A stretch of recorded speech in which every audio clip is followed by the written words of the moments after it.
Hello and welcome back to the Film Odyssey Podcast. My name is Sal Cicero. And I'm Dan Dubon. And today we are going to be discussing our in-depth thoughts on John Wick Chapter 4 and its box office success, as well as Apple TV committing to theatrical releases and our most anticipated movies of April. It's been a while.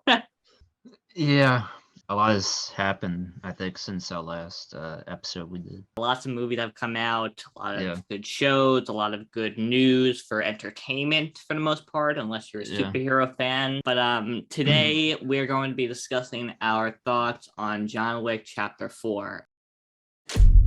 This hit goes out to you, Mr. Wick. Woke up this morning. 42 regular, wasn't it? Yeah. And so it begins. Yeah. I'm living in this time behind enemy lines, so I got mine. I hope you Challenge you to single combat. If you win, you'll have your freedom. And when I see you, I'ma take what I want, so Amen. yeah. You ain't real, hope y'all feel the wrath of yellow.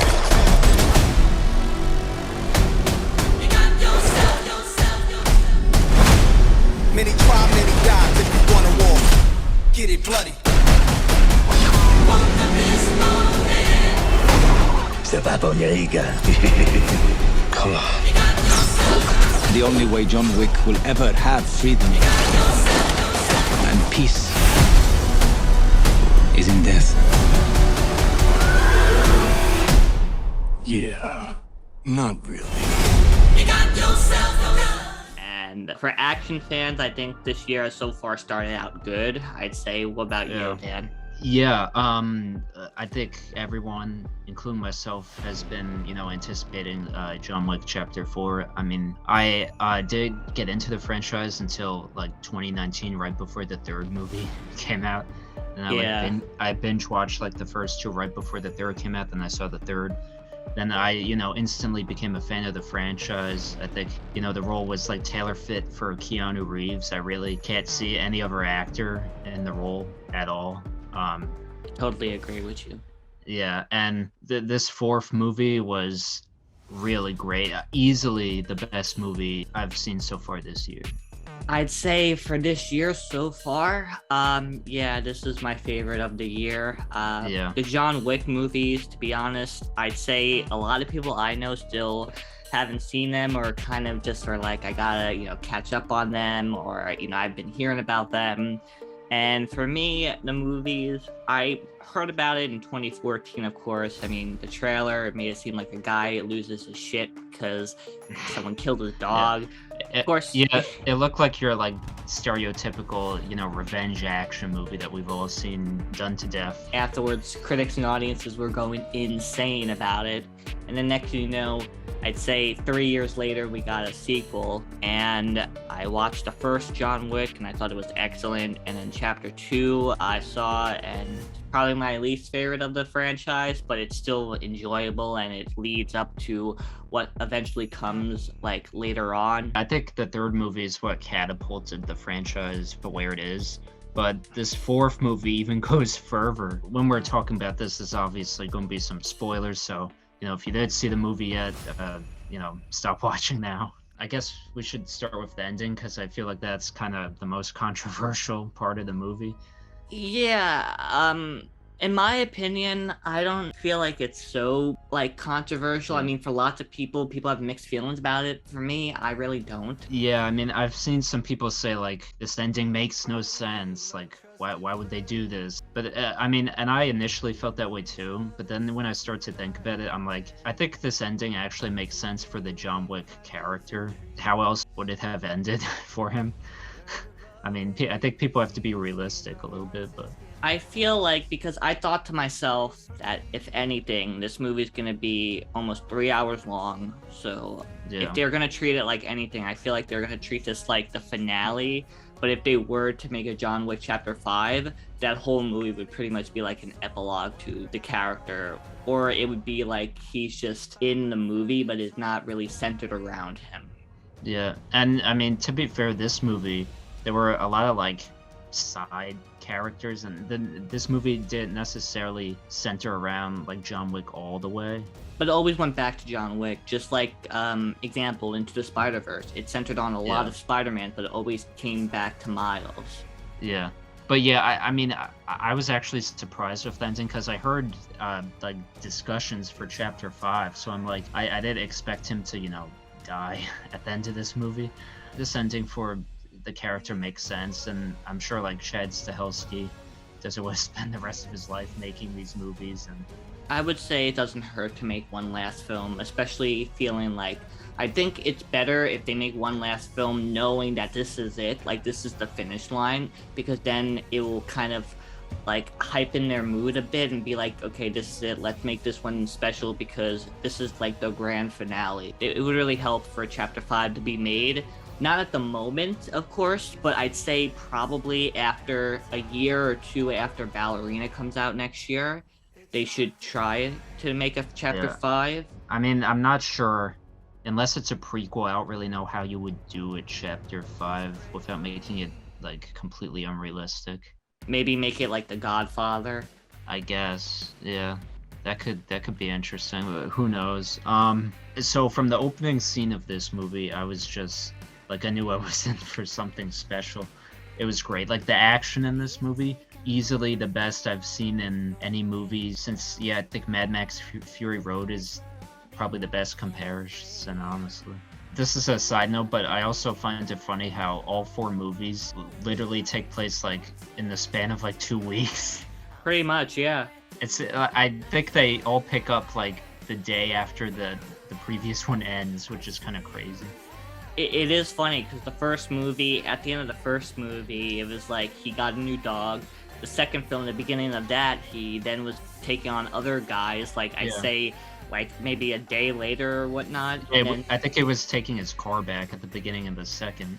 Yeah, and then at the end of the second film, he was excommunicado. Then the third one starts with him running down the street. So I like how it's so connected because they could have easily just like did like 6 months later or something, But I mean, I really like that. That's just a side note there. You feel it, and you feel his pain and how much he suffers, and how much like he has to keep going because of his actions. Yeah, and I mean that's also hard to pull off, especially because these movies weren't filmed in the span of 2 weeks. So it's like they were filmed obviously years apart. So I assume it was especially hard for Keanu to stay in the same mindset for the character all these years. True, but I gotta give it up to the people who made them, because each time you can tell that the cinematography and the look of it gets better and better. And talking about the look, I'd say visually speaking too, for this movie, this is the best looking John Wick movie I have ever seen. Oh yeah, it looks great. Every shot in this movie is just like you could take a screenshot of it, put it as like the background on your phone or something. It's just like really great. The colors are so vivid, and the brightness is so bright, and the darkness is so dark, and it blends in so beautifully. And when the fight scenes occur too, it feels like you're watching epic. So I think we should also talk about like the cast here. There are some new additions, specifically Bill Skarsgård. His role here I found amusing. His role was a much better version of the villain in Chapter 2. It's literally the villain Chapter 2 is a wannabe version of Bill Skarsgård's character in this. Bill Skarsgård shows that even without the Pennywise makeup, he is still menacing as anything. Like you hate him, you fear him. He literally is that evil, and all the better for it for this movie. Yeah, for sure. Like his performance was great here, although fantastic. I still couldn't stop thinking about Pennywise whenever I looked at him. No, I didn't see Pennywise. All I saw was this like big, rich, high-powered person who owns like this world, and if you mess around with him, the worst death possible you could imagine will happen to you. Yeah, that's true. His character was great here. Fantastic. Also, I thought Donnie Yen, he did a great job in this movie. Badass, that guy. I think this is his best role. I mean, I remember seeing him in Rogue One. This is better. Yeah, this is way better than that. He's like the same kind of character because he's blind again, which I'm pretty sure Donnie Yen has probably had enough of being blind in movies. He's like, stop making me blind. He kicks so much ass in this movie, especially in the beginning. That first action sequence, I was so impressed. Every action sequence, let me tell you, after this movie, Chad Stahelski, like, I think is in my top 10 directors working today, honestly. Absolutely. I think anything he does after this, I'm going to see day one. Yeah, I mean, as a director, he knows what he's doing, and I keep forgetting the fact that he was a stunt coordinator, at first, so that makes a lot of sense, and making him a director now, and him being a person who has worked on stunts, it completely makes sense, and it is just... You can see it all, and you're just like, how the hell could they have shot this scene? Like, this is too good. Like, I've never seen something like this. This is, only in my dreams I could imagine this. If I did have one complaint about this movie, I would say it's a little bit too long.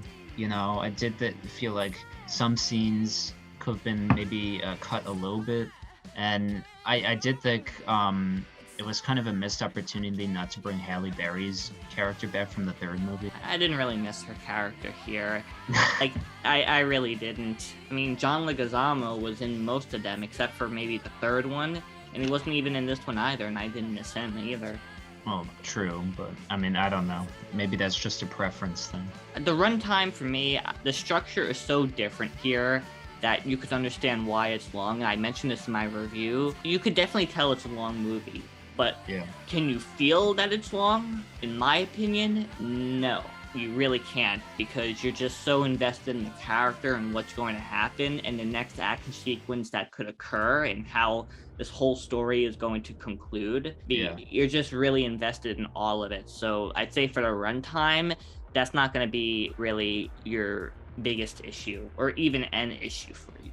Yeah, it shouldn't be really. No. Keanu Reeves using nunchucks in the beginning, I could have watched for hours, literally, just him beating people with nunchucks. I never thought I'd see that, but I got to, and I was loving every minute of it. That was great to see. I still think the best scene out of all these movies that he had was when he killed someone with a book. Yeah, that was... I don't think you could top that, really.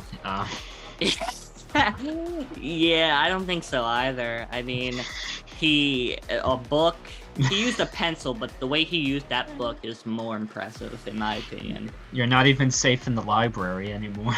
Exactly. You're reading books, and next thing you know, John Wick is assassinating somebody without using any guns, any knives. He's just using a book that's from the library. Murders you with a fat book. That's all. Exactly. I'd say my favorite moment in John Wick 4, and this is a scene that everybody has been talking about, but I think that is the fire gun scene. Oh, The way, I'm just going to tell you this much.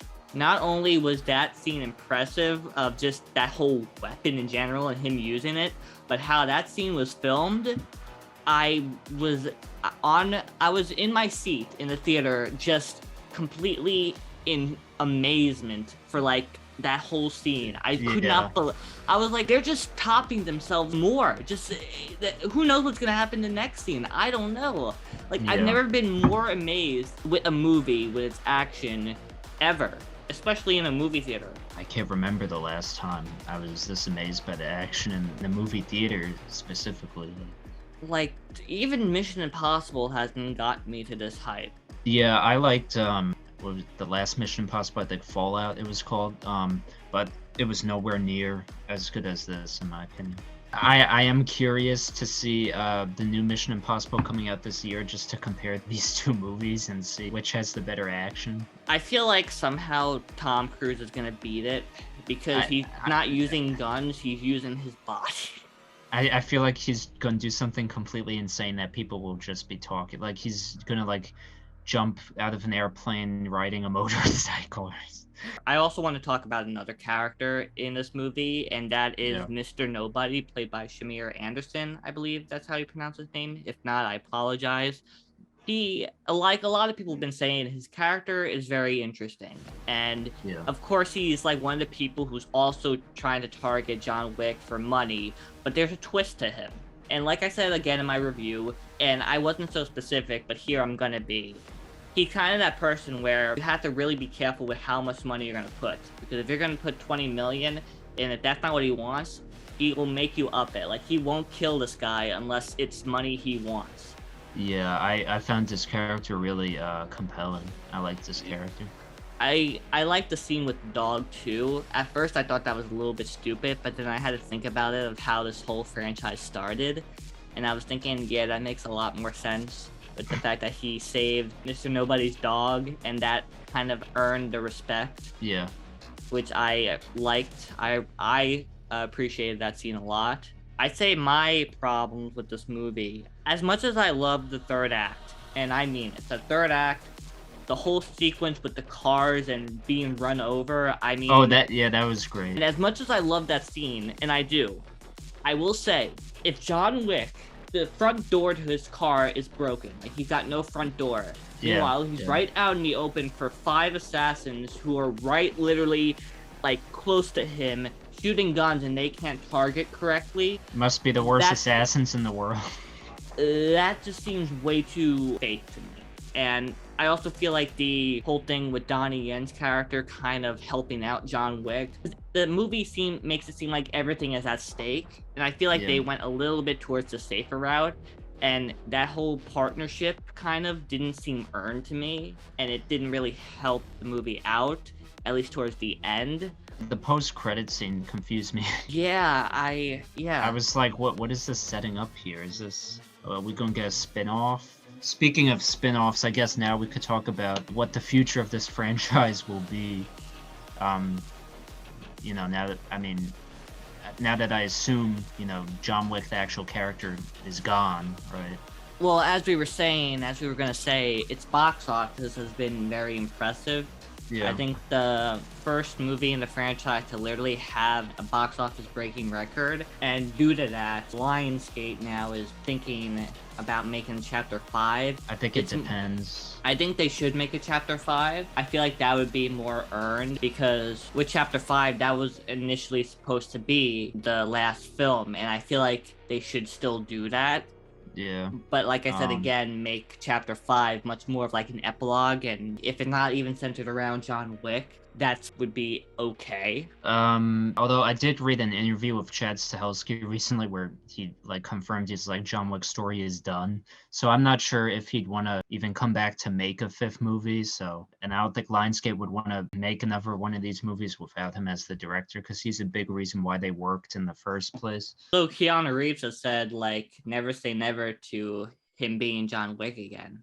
To that role of taking it. So there's a 50-50 chance. But a movie that's actually, I'm not sure if it started filming, but next year we're supposed to get a ballerina spin-off movie with Ana de Armas in the lead role. Yeah. And I think it's a prequel to John Wick 4, and it takes place in between Chapter 2 and 3. I think that's what I heard. So Keanu Reeves will cameo in it. I'd be lying if I said I wasn't interested in that. Our next topic, if you haven't heard, that Apple is actually committing to theatrical releases, or at least the ones that they're releasing the rest of this year, which is exciting, especially after Netflix botched the release of Glass Onion. And it was only in theaters for a week, and then it went straight to Netflix a month later, which was really just an all-around dumb release strategy.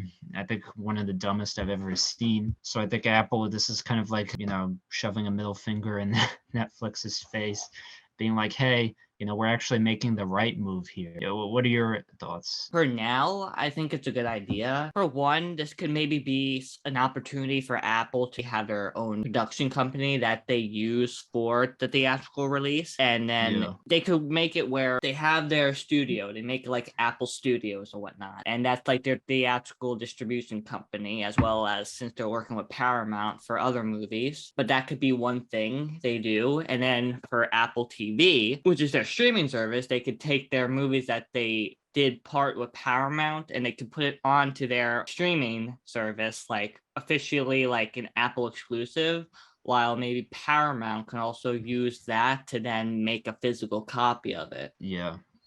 Which would be actually very smart. Yeah. So I'm pretty sure this applies to some of their future releases, including Argyle, directed by Matthew Vaughn. And it stars Henry Cavill. I think it's like a spy action thriller movie. Has a pretty impressive cast. I think Samuel L. Jackson, Bryan Cranston are also in it. So looking forward to that. Also Napoleon, which is the next Ridley Scott movie with Joaquin Phoenix in the lead role with Vanessa Kirby, I think. So definitely looking forward to that. And of course, the big one that I think all film fans have been waiting for is Killers of the Flower Moon, which I've been waiting for a long, feels like forever. It's finally got a release date, which is October of this year. I think it's premiering at the Venice Film Festival in May. That's inaccurate. I'm sorry. Oh, right. No. Yeah. Killers of the Flower Moon is actually going to be debuting at the Cannes Film Festival in May. Yeah, sorry, I don't know what I'm talking about. So I also heard it's rumored to be like 4 hours long, which is insane if true. So I think that's longer than The Irishman. Not sure why Marty keeps making like almost 6 hour movies. At that point, you should just make a television series. I think it's a good idea because he's Martin Scorsese. He's very big when it comes to cinema and film, of course. So he really that's a big deal for him. Like it is very important. And so for this, it makes sense why it would be nearly 4 hours long. I also heard that DiCaprio himself said he thinks the movie's a masterpiece, which there's some big words coming from him, especially with his filmography. So he's worked on lots of Scorsese films. He's worked on the Cameron movie. He's worked on lots of movies, and so for him saying that he thinks he just worked on a masterpiece, that's saying something. Yeah, really saying something.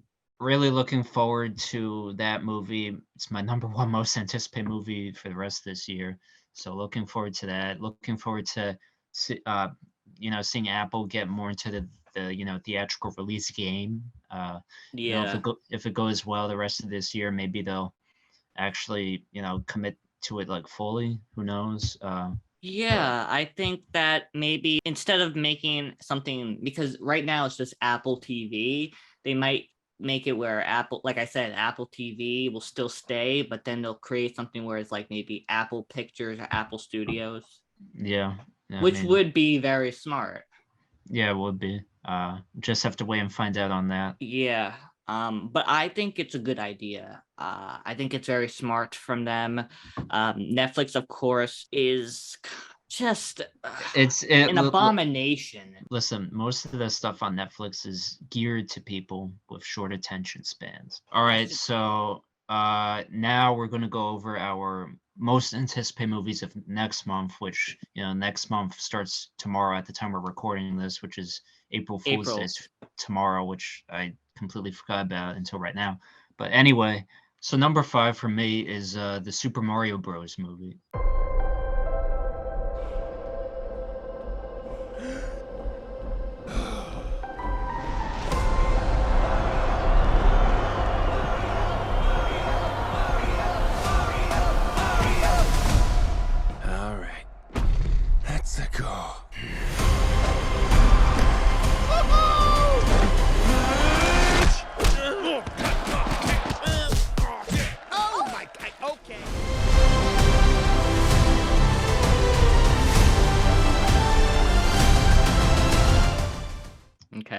Now, I know a lot of people probably laughing, whatever.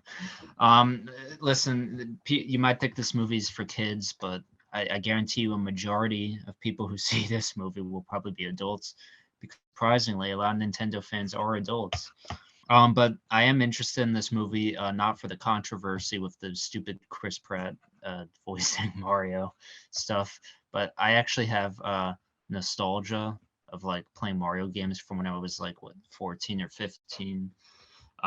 So on that level, I am intrigued by this movie, and the child in me is interested in seeing it.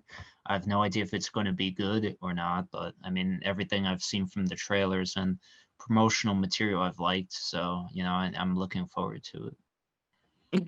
I'm not really excited for the Super Mario Bros. Yeah, I knew that already. I'm sorry. I know you said the bullshit with Chris Pratt as Mario, but I just do not like that. And as someone who is Italian, I just don't. I'm not supporting that. All right. So one of my most anticipated of April is going to be How to Blow Up a Pipeline. Hey everyone, welcome back to Boom Talk. Today, teaching myself to make a homemade blasting cap. And if this works, it'll be step one in making our own improvised explosive. Might be headed to Texas for the winter. What's in Texas? It's a project. What kind of project? Try to stop the pipeline from being built on my property. Poisons the air, water. Damn, this place is sick. You guys cooking meth in here? You ready to start working? We have to show how vulnerable the oil industry is by hitting something big. Michael, what do you think the odds are we blow ourselves up?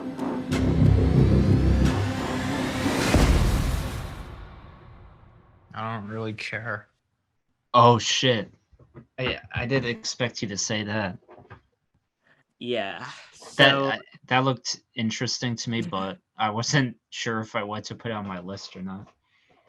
man, I guess I shocked you, didn't I? I surprised you. Yeah, I wasn't expecting it. So yeah, please don't, think that I'm onto something when I say that. It's just a movie title. How to Blow Up a Don't put them on any government watch list. It's all right. It's just the name of a movie, okay? Yeah. Everyone can calm down, all right? In all seriousness, How to Blow Up a Pipeline.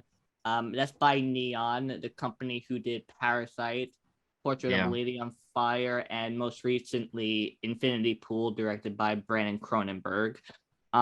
This looks interesting. I hear that it's an anxiety-inducing film. It's like if the Safdie brothers and Steven Soderbergh made a film together, so that really interests me. And it has like that documentary style look to it, so I really am interested in how this is going to turn out. Yeah. It actually does look very interesting to me too, and it looks like the kind of like good political movie to me, and it looks like it applies to like Gen Z people today. Yeah, it does. Yeah. So I am interested in seeing that. I think it's only getting a limited release, so I might watch it on like VOD whenever it goes on VOD. But I am interested in seeing that. Okay, so my number 4 most anticipated movie of April is going to be Guy Ritchie's The Covenant. Hey guys, meet Ahmed, our new interpreter. Why he wants this job? I need the money. Money isn't the reason he wants this job. The Taliban killed his son. We don't want to go down this road. You're out of your bounds, Ahmed. You're here to translate. Actually, I'm here to interpret. John, you have tallies approaching.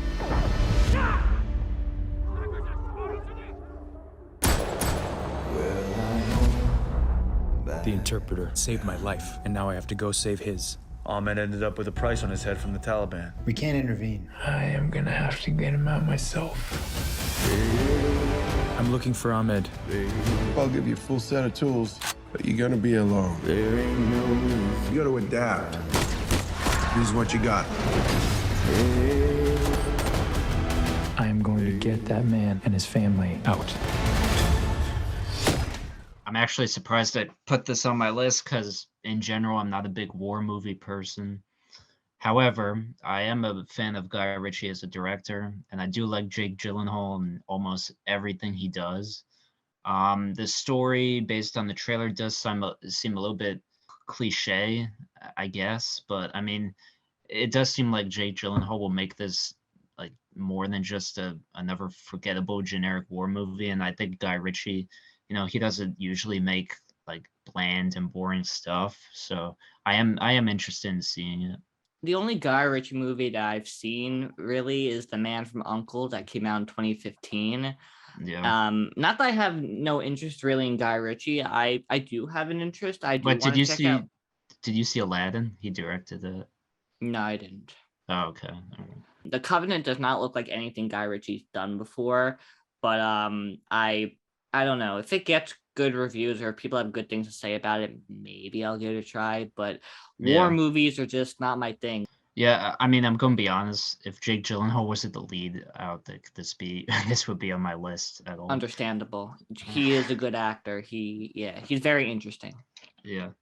So my next most anticipated movie of April stars Owen Wilson, called Paint.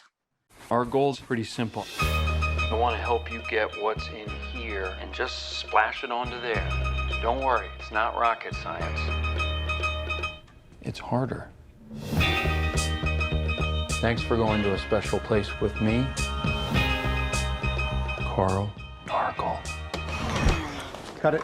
That tree is probably too tall. Brace yourself, you are going to get some calls about that. Mr. Nargle, it is an honor to meet you, sir. Wait, what's going on? Hi, friends, and welcome to Paint with Ambrosia. It takes paint to a whole new place, and it's been a lot of places. Good night, everyone.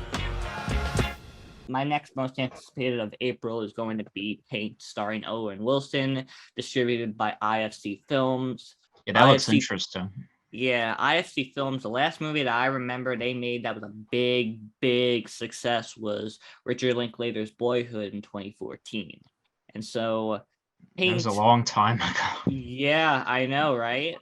Yeah. Paint looks like it could go either ways. It could either be an independent failure or an overlooked movie. I like that this is also kind of a satire too to Bob Ross. Yeah. It seems funny. The trailer has made me laugh a few times, and you know, this is definitely the type of movie that I feel like no one's gonna go see. It's gonna be overlooked because of the Super Mario Brothers movie, but as someone who supports independent cinema, I feel like this is going to be the perfect movie for me to do so. Yeah, I mean, it certainly does look interesting, although it doesn't seem like my type of movie at all. I'm not sure. Understandable. I have any interest in seeing it, but I think Owen Wilson is pretty good in almost everything he's in. So next up, my number 3 most anticipated movie of April. This is what I thought you were going to say before. Is actually Ghosted. I was just wondering if you wanted to go out sometime. You want to get a coffee? Now? Yes, now. I'll just hang on. When I wake up, well, I know I'm gonna be. Her name is Sadie. Who wakes up next to you? She really is great. You'll see. Any word? She ghosted him. I bet she isn't even seeing your text. She does travel a lot for work. Go to her. I'm going to London.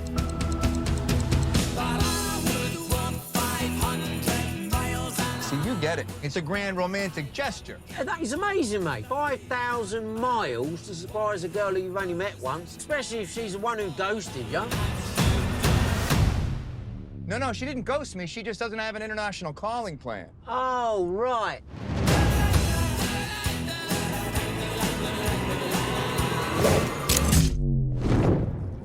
Where am I? Oh, God, you have the wrong guy? I'm a farmer. Wait. Whoa.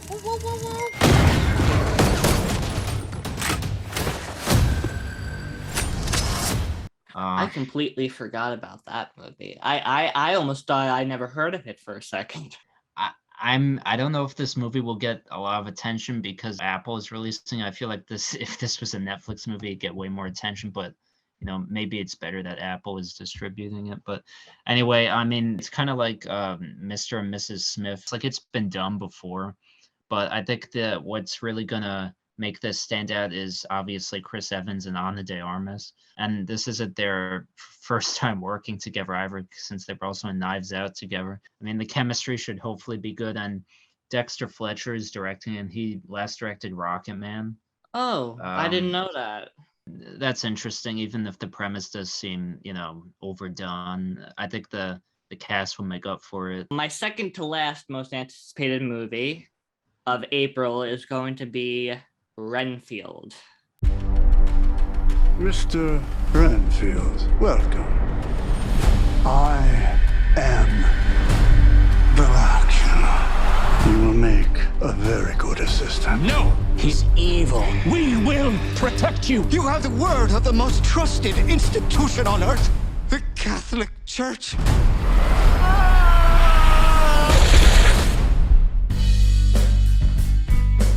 Renfield, your sole purpose in life is to serve me.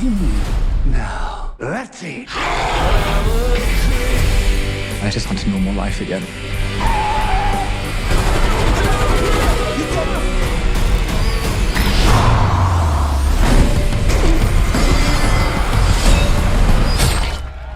God bless you, Mr. Renfield. Oh, God bless you, nuns. But yeah, Renfield starring the one and only Nicolas Cage and Nicholas Hoult. I think Awkwafina's also in it. Awkwafina is also in it, correct. And this looks very interesting. It's definitely a different spin off of Dracula and Renfield because, of course, Dracula turned Renfield into a vampire, making Renfield the main character and how he feels about working for Dracula. And it's a horror comedy, and it comes out April. And, you know, I feel like this is unfortunately going to probably turn into this year's Unbearable Weight of Massive Talent, because that didn't do well at the box office. But and since that was also rated R, but I'm going to check Renfield out. I mean, this is also my number 2 most anticipated. I'm kind of curious if this is Universal still trying to continue the Dark universe or not. Yeah, it's very uncertain, although it is by Universal, like you said. Yeah. So. I mean, is this connected to the Invisible Man movie? Who knows? Or is it connected to The Mummy? Let's hope nothing is connected to that piece of dog shit. But well, anyway, that destroyed Dark Universe, sort of. Yeah.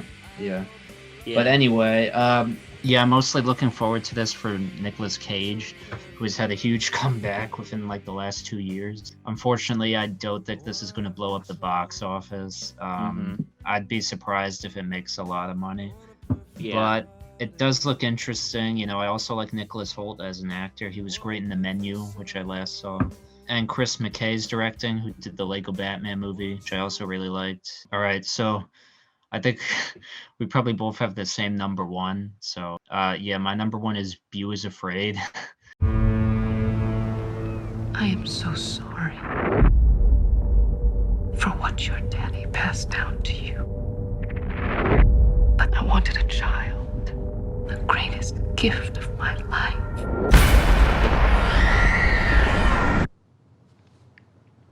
I'm visiting my mother tomorrow. Hi, Carrot. It's Mom. I'm just calling to say that I'm so excited to see you tomorrow. You're my angel, and I love you. Okay, I love you. Okay, bye, sweetie. I love you. Are you at the airport? I'm on my way. It's not safe, is it? What do you think I should do? I'm sure you'll do the right thing, sweetheart.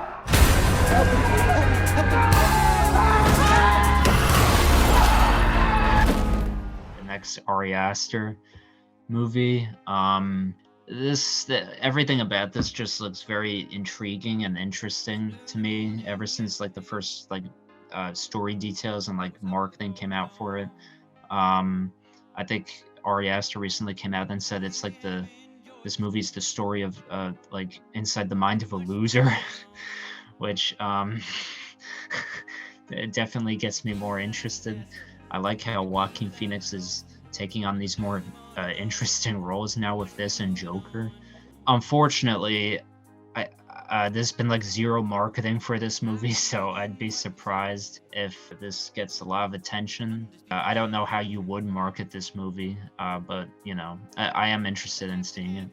Yeah, I'm just gonna say it straight out. My number 1 most anticipated movie is also Beau is Afraid. That's how you say it? Yeah. Yeah, Beau is Afraid. Made a mistake. Ari Aster has been a name that has been talked about since 2018 with Hereditary and 2019 with Midsommar. Yeah. And so this is like his next movie. It's not a horror film. It's considered a nightmare comedy. Ari Aster described this as a Jewish Lord of the Rings, except it's just he's going to his mother's house, Joaquin Phoenix. So that's also interesting.